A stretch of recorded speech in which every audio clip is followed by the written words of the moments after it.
Hello students, good morning. Class है आपकी ईडरी first और ईडरी सेकंड की कॉमन क्लास है। आज हम पढ़ेंगे कंड्यूट वायरिंग। कंड्यूट वायरिंग में कौन कौन सी एसेसरी यूज होती है, ठीक, यानी कंड्यूट एसेसरी। तो भाग नली की जो सहायक युक्तियाँ हैं, हिंदी में कहें तो कौन कौन सी सहायक युक्तियाँ हैं भाग नली की, वो पढ़ेंगे। भाग नली की सबसे पहली युक्ति है कंड्यूट कपलर्स। कंड्यूट कपलर्स जिसे हिंदी में कहते हैं भाग नली कपलर। दो भाग नलियों को आपस में जोड़ने के लिए कपलर या सॉकेट का उपयोग किया जाता है। दो भाग नलियों को आपस में जोड़ने के लिए कपलर यूज की जाती है, उसे कहते हैं कंड्यूट कपलर। इस तरह से होती है, ठीक। ये कंड्यूट कपलर है, ये इन दोनों को जैसे जोड़ा है इसने, तो ये कहलाता है कंड्यूट कपलर। फिर आता है conduit elbow. Conduit elbow, conduit elbow या भाग नली कोहनी कहते हैं एल्बो के लिए। तो वायरिंग में 90 डिग्री मोड़ देने के लिए कोहनी का प्रयोग किया जाता है। 90 डिग्री को मोड़ देने के लिए कोहनी का प्रयोग किया जाता है। इस तरह की होती है ये कोहनी, 90 डिग्री का मोड़ देने के लिए। नेक्स्ट आया कंड्यूट बैंड, सॉरी ये बैंड है, बैंड है कंड्यूट बैंड, भाग नली मोड़, जैसे हिंदी बोले वायरिंग में मोड़ देने के लिए मोड़ का उपयोग किया जाता है। जैसे ये क्या है, बैंड, जैसे मोड़ कहते हैं। और 90% डिग्री मोड़ देने के लिए क्या, कोहनी का उपयोग किया जाता है, ठीक। नेक्स्ट आता है कंड्यूट बुशिंग। कंड्यूट बुशिंग क्या होती है, हिंदी में कहें तो भाग नली बुशिंग। जब दृढ़ भाग नली रिजिड कंड्यूट, यानी कि रिजिड कंड्यूट, जब रिजिड कंड्यूट बॉक्स या स्विच बोर्ड में प्रवेश करती है, जब क्या भाग नली आपकी यानी कंड्यूट किसमें, स्विच या बॉक्स में प्रवेश करती है, तब बुशिंग का उपयोग किया जाता है। तब हमें बुशिंग का उपयोग करते हैं। बुशिंग की आंतरिक सतह पर चूड़ी होती हैं, उसके इंटरनल सरफेस पे क्या होता है, चूड़ियाँ होती हैं, ठीक। और कंड्यूट को जब बॉक्स या स्विच के बोर्ड में प्रवेश करती है, तब बुशिंग का उपयोग किया जाता है। कंड्यूट बॉक्स या स्विच में जब प्रवेश किया जाता है, तब हम क्या बुशिंग का उपयोग करते हैं। बुशिंग की आंतरिक सतह यानी इंटरनल सरफेस पर चूड़ियाँ होती है। इस तरह का होता है ये, अंदर से देखो चूड़ियाँ दिख रही हैं, इस तरह का होता है कंड्यूट बुशिंग। नेक्स्ट आता है कंड्यूट निपल्स। भाग नली निपल बोलते हैं हिंदी में। निपल बुशिंग की तरह ही होते हैं, बस केवल अंतर इतना होता है कि निपल के अंदर की सतह चिकनी होती है। क्या है, बुशिंग में चूड़ियाँ बनी होती हैं और निपल में चूड़ियाँ नहीं होती हैं, वो चिकनी होती है सतह। इंटरनल सरफेस क्या होता है इसका, चिकना होता है, और कंड्यूट बुशिंग का चिकना नहीं होता, उसमें चूड़ियाँ होती हैं, ठीक।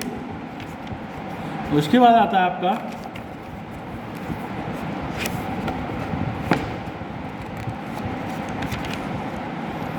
Lock nut. लॉक नट क्या होते हैं, जब दृढ़ भाग नली स्विच बोर्ड या बॉक्स में लगाई जाती है, जब भाग नली को स्विच बोर्ड में या बॉक्स में लगाया था, तो लॉक नट के द्वारा कसी जाती है।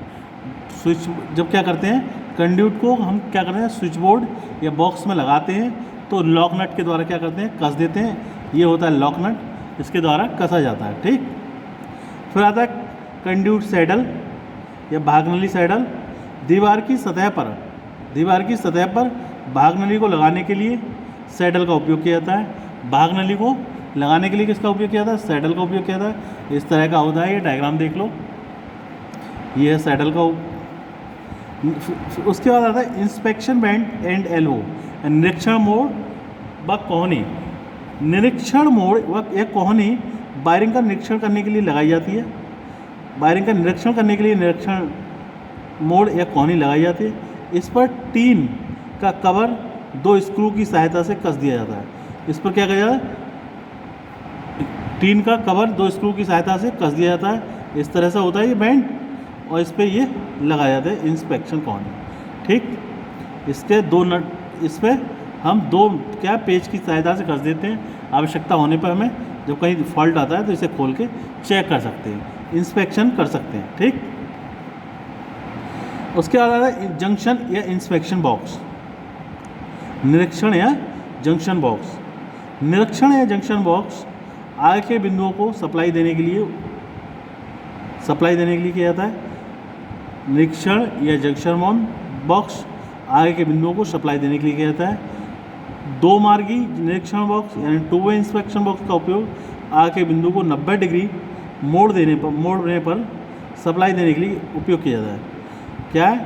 टू वे इंस्पेक्शन बॉक्स का उपयोग आगे के बिंदुओं को 90 डिग्री मोड़ पर सप्लाई देने के लिए किया जाता है। 90 डिग्री मोड़ पर सप्लाई जब दी जाती है तो किसका उपयोग किया जाता है? टू वे इंस्पेक्शन बॉक्स का उपयोग किया जाता है। टी इंस्पेक्शन या कहें थ्री वे इंस्पेक्शन का उपयोग एक सीधी लाइन की भाग नली को जोड़ने के लिए जाता है। ठीक, सीधी लाइन की भाग नली को जोड़ने के लिए किसका उपयोग किया जाता है? टी इंस्पेक्शन या कह सकते हैं हम थ्री वे इंस्पेक्शन। और 90 डिग्री मोड़ देने के लिए किसका उपयोग किया जाता है? Two way inspection. ठीक, अच्छा, आवश्यकता अनुसार हम 4 मार्गी निरीक्षण बॉक्स का भी उपयोग कर सकते हैं। जैसे हमारी रिक्वायरमेंट होगी उस हिसाब से हम इसका उपयोग कर सकते हैं। लास्ट आता है कंड्यूट रिड्यूसर। विभिन्न माप की 2 भाग नलियों को जोड़ने के लिए रिड्यूसर का उपयोग किया जाता है। 2 अलग अलग माप की क्या है? कंड्यूट है, उनको जोड़ने के लिए किसका उपयोग किया जाता है? रिड्यूसर का उपयोग किया जाता है। जंक्शन या इंस्पेक्शन बॉक्स का उपयोग कहाँ किया जाता है? निरीक्षण या जंक्शन बॉक्स आगे के बिंदुओं को सप्लाई देने के लिए उपयोग किया जाता है। आगे के बिंदुओं को सप्लाई देने के लिए उपयोग किया जाता है। टू वे इंस्पेक्शन बॉक्स के लिए हम आगे के बिंदु को 90 डिग्री मोड़ देने पर सप्लाई 90 डिग्री मोड़ पर सप्लाई देने के लिए उपयोग करते हैं हम टू वे इंस्पेक्शन। और थ्री वे इंस्पेक्शन का उपयोग सीधी लाइन के लिए सीधी लाइन में सप्लाई देने के लिए यूज किया जाता है। यह कह सकते हैं सीधी लाइन की भाग नली को जोड़ने के लिए उपयोग किया जाता है। ठीक, इंस्पेक्शन बैंड समझ में आ गया। इंस्पेक्शन बैंड एंड एल्बो क्या होते हैं? इंस्पेक्शन बैंड या एल्बो वायरिंग का निरीक्षण करने के लिए वायरिंग का इंस्पेक्शन करने के लिए लगाए जाते हैं। इस पर क्या होता है? टीन का कवर लगा होता है और 2 स्क्रू की सहायता से कस दिया जाता है। 2 स्क्रू की सहायता से कस दिया जाता है। दीवार की सतह पर भाग नली को लगाने के लिए किसका उपयोग करते हैं? सैडल का उपयोग करते हैं। दीवार की सतह पर भाग नली को फिक्स करने के लिए सैडल का उपयोग करते हैं। लॉक नट क्या होते हैं? लॉक नट क्या होते हैं? जब कंड्यूट स्विच बोर्ड या बॉक्स में लगाई जाती है तो लॉक नट के द्वारा कसी जाती है। ठीक,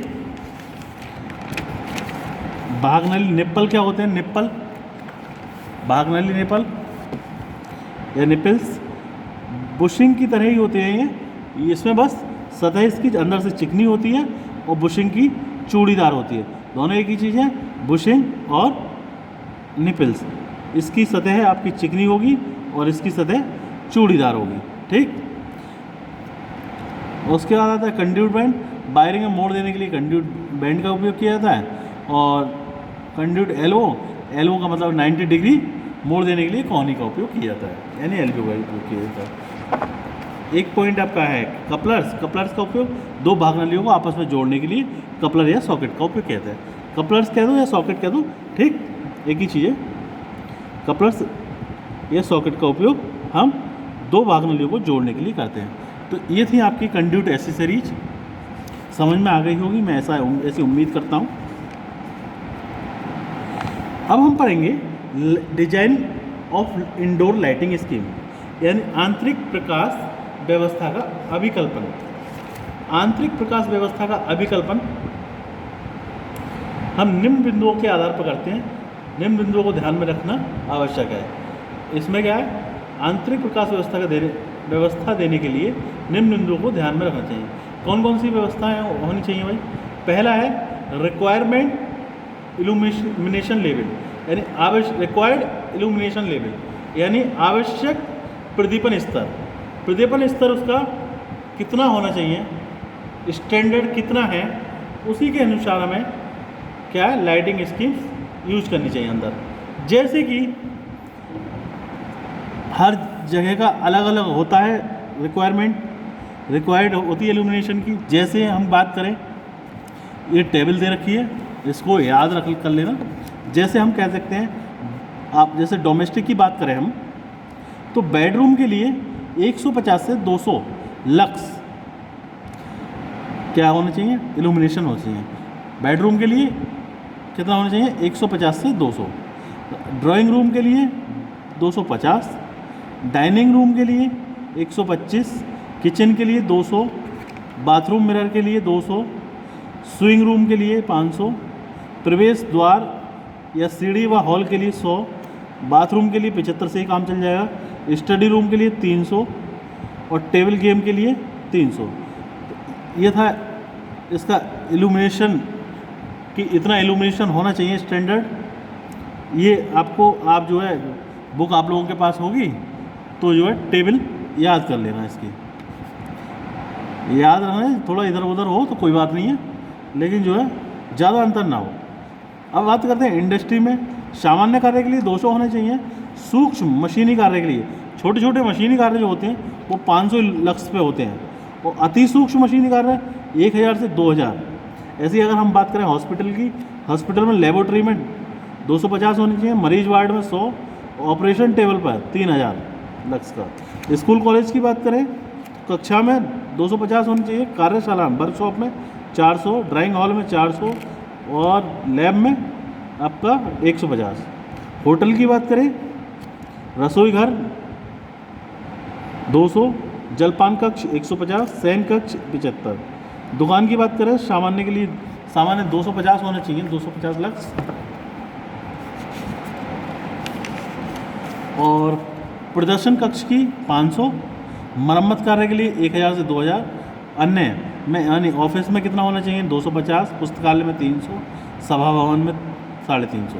ये इतने लक्ष्य के जो स्टैंडर्ड है ये, ठीक। एक पहली बात तो ये आ गई कि हमें अब इसका रिक्वायरमेंट इल्यूमिनेशन लेवल कितना होना चाहिए, रिक्वायर्ड इल्यूमिनेशन लेवल कितना होना चाहिए। दूसरा ये है, दूसरे डिजाइनिंग में क्या क्या, दूसरी बात क्या ध्यान रखनी चाहिए हमें, दूसरी बात हमें रखनी चाहिए यूनिफॉर्मली इल्यूमिनेशन होनी चाहिए, यानी एक समान प्रदीपन होना चाहिए। यूनिफॉर्मली इल्यूमिनेशन का क्या मतलब है, इल्यूमिनेशन आपका यानी प्रदीपन की व्यवस्था ऐसी होनी चाहिए कि प्रकाश एक समान रूप से रहे। ऐसा ना हो कहीं पर प्रकाश तेज है, कहीं पर कम है, ऐसी व्यवस्था ना हो। दो प्रकाश बिंदुओं के बीच की दूरी 3 मीटर से कम नहीं होनी चाहिए, 3 मीटर से कम नहीं होनी चाहिए, कम से कम 3 मीटर हो, ठीक। 3 मीटर से तो कम होनी ही नहीं चाहिए। दो प्रकाश बिंदुओं की दूरी कितनी होनी चाहिए, 3 मीटर से कम नहीं होनी चाहिए। प्रदीपन की व्यवस्था ऐसी होनी चाहिए कि प्रकाश एक समान रूप से हो। दूसरा आता है, आप बात करते हैं कलर की। कलर का रंग कैसा होना चाहिए, तो दीवारों का रंग ऐसा होना चाहिए कि दीवार से प्रकाश परिवर्तित होकर कार्यालय पर पड़े, कार्यतल पर पड़े, यानी वर्क प्लेस पर पड़े, वर्क सरफेस पर पड़े। दीवारों का रंग ऐसा होना चाहिए कि ऐसा ना हो कलर की लाइट को एब्जॉर्ब करे, जैसे ब्लैक कलर वो लाइट को एब्जॉर्ब करता है, तो ऐसा कलर ना हो दीवारों का। दीवार से टकरा के उसको एब्जॉर्ब कर रहा है दीवार से, ठीक। तो इस तरह का कलर नहीं होना चाहिए दीवारों पर। दीवार से परावर्तित होकर काले तल पर पड़े, वहाँ से आपका परावर्तित होकर रिफ्लेक्ट होकर क्या पड़े, वर्क सरफेस पर पड़े, ऐसा कलर होना चाहिए। सफ़ेद दीवारों का परावर्तक अधिक होता है, इसलिए दीवारें हमें सफ़ेद बनानी चाहिए। सफ़ेद का परावर्तक अधिक होता है और ब्लैक का परावर्तक सबसे कम होता है। फिर उसके बाद करते हैं types of lighting schemes. Lighting schemes किस टाइप की होनी चाहिए, प्रदीपन व्यवस्था जैसे प्रत्यक्ष, अप्रत्यक्ष, अर्ध प्रत्यक्ष आदि ऐसी होनी चाहिए कि अधिक से अधिक प्रकाश मिल सके। प्रकाश व्यवस्था कैसी भी हो, लेकिन हमें अधिक से अधिक प्रकाश मिले, ऐसी व्यवस्था होनी चाहिए। स्थान ऊंचाई का अनुपात कितना होना चाहिए, प्रकाश की ऊंचाई 2 मीटर से 3 मीटर के बीच रखी जाती है। 2 मीटर प्रकाश की ऊंचाई कितनी क्या है, 2 मीटर से 3 मीटर के बीच। तथा स्पेस इस प्रकार देना चाहिए ताकि स्थान ऊंचाई का अनुपात 1 या 2 से अधिक ना हो, 1 या 2, 1 से ही अधिक ना होना चाहिए रेशियो इसका। हाइट स्पेस रेशियो कितना होना चाहिए? हाइट स्पेस रेशियो 1 या 2 से अधिक ना हो। ठीक, हाइट कैसे कहते हैं? इस तरह रूम की हाइट होती है और इस हाइट से प्रकाश के बिंदु के बीच की दूरी ये कहलाती है स्पेस। तो इन दोनों का रेशियो कितना होना चाहिए? 1 होना चाहिए, मैक्सिमम 2 से अधिक ना हो। फिर उसके बाद करते हैं यूटिलाइजेशन फैक्टर यानी यूएफ। कार्यतल पर यानी वर्क प्लेस पर पड़ने वाली ज्योति ल्यूमेंस तथा प्रकाश स्रोत द्वारा कुल ज्योति का अनुपात उपयोगिता गुणांक कहलाता है। इसका मान 0.5 से 0.8 तक लिया जाता है। मतलब क्या हुआ? वर्क प्लेस पर पड़ने वाली ज्योति, पड़ने वाला प्रकाश तथा प्रकाश स्रोत द्वारा कुल जितना जनरेट हुआ प्रकाश सोर्स, लाइट सोर्स से जितना प्रकाश जनरेट हुआ और वर्क सरफेस पर जितना प्रकाश पड़ा, उन दोनों का रेशियो क्या कहलाता है? यूटिलाइजेशन फैक्टर कहलाता है। इसका मान 0.5 से 0.8 तक लिया जाता है। ह्रास गुणांक, यही ह्रास गुणांक है कि समय के साथ साथ दीवारों, प्रकाश स्रोत आदि पर धूल जम जाने के कारण पूरा प्रदीपन नहीं हो पाता। ह्रास गुणांक को अनुरक्षण गुणांक कहते हैं। ह्रास गुणांक क्या होता है? वास्तविक प्रदीपन, वास्तविक जो जनरेट हो रहा है, उसके बाद पूर्ण स्वच्छ दशा में प्रदीपन, पूर्ण स्वच्छ दिशा में और पूर्ण मतलब वास्तव में जो जितना है, जितना लाइट सोर्स के द्वारा जा रहा है और हमें मिल कितना रहा है, वास्तव में प्राप्त कितना हो रहा है, और अगर सफाई वफाई हो वहाँ पर तब कितना हो, दोनों का रेशियो जो है ह्रास गुणांक कहलाता है। इसका मान 0.8 से कम नहीं होना चाहिए। इसका मान 0.8 से कम नहीं होना चाहिए। तो थैंक यू क्लास। कल हम लाइट कैलकुलेशन पढ़ेंगे, लाइट पॉइंट की कैलकुलेशन किस तरह से करते हैं, उसके बाद फैंस की कैलकुलेशन किस तरह से करते हैं। ठीक, उसके बाद हम जनरल रूल्स पढ़ेंगे। जनरल रूल्स क्या क्या हैं? कैलकुलेशन ऑफ इलेक्ट्रिकल पॉइंट्स कैसे करते हैं, लोड की कैलकुलेशन किस तरह करते हैं। ठीक, डिमांड फैक्टर क्या होता है, डाइवर्सिटी फैक्टर क्या होता है, डाइवर्सिटी ऑफ लोड क्या होता है, ये पढ़ेंगे। जैसे पंखा है, पंखे, फैन है, फैन भी अलग अलग उसके डायमीटर के अलग अलग किसके होते हैं, सीलिंग फैन अलग अलग माप के होते हैं। ब्लेड के, उसके ब्लेड के आधार पर फैन हम यूज करते हैं। ठीक, हवा विसरण उसके फैन के आधार पर किया जाता है, हवा का विसरण। तो वो पढ़ेंगे हम नेक्स्ट लेक्चर में। सर्किट की कैलकुलेशन किस तरह से करते हैं, साइज, कंडक्टर का साइज कैसा कितना होना चाहिए। ठीक, ये टेबल आप लोगों को याद करनी है। ठीक, उसके बाद हमारे न्यूमेरिकल आ जाएंगे और न्यूमेरिकल इसके आते ही जनरल रूल्स, न्यूमेरिकल और बस चैप्टर ये इंटरनल वायरिंग आपका ख़त्म हो जाएगा। ठीक है, इंटरनल वायरिंग ये आपका मैंने दोबारा बता रहा हूँ कि ईडीडी फर्स्ट और सेकंड के लिए कॉमन क्लास है दोनों लोगों के लिए, तो दोनों लोग देखें इसे। Thank you class.